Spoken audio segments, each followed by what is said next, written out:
Good morning, family, and welcome to today's Lessons for Life. Today is Monday, July 27th, and today we're reading in 1 Kings chapter 10, and as always, I encourage you to read it for yourself. See what you get from it, email us and we'll put it on the blog. But we see in this chapter that, remember King Solomon, we'll be talking about him for a couple of days now, and the Queen of Sheba hears about him, and she comes to visit him because she heard of his wisdom and of his wealth. And even right there is where I really want to stop, I guess, for Lessons for Life.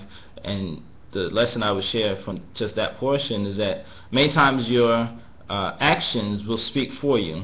So you don't even necessarily have to say things, but actually the actions that you do says more about you than even if you do say something.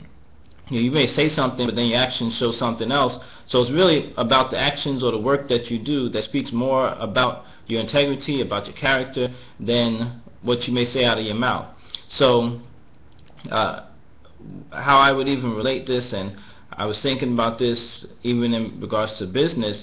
A lot of times people say, well, why don't you put your advertisement on the work that you do and give it out, and so forth. But I've maintained it over the years we've been in business, that I don't put my advertisement on the back of the work that we do, because really we've been blessed, we've been able to expand, we've been growing ever since we started without having to advertise, because just by word of mouth, if you do a good product, if you do good work, then people hear about you, and we've been growing just steadily, just like that, without even having to advertise and put advertisements on the back of our work.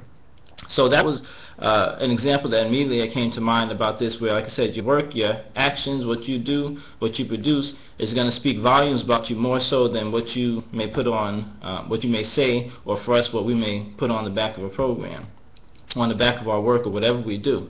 So that's really what I want to share from this chapter, just really concentrating not so much on what you say out of your mouth, or what you profess, or what you claim, but really doing the actions that correspond to that, and being more conscious of the action that you do, because that's really going to speak the more about you, as opposed to what you may say out of your mouth.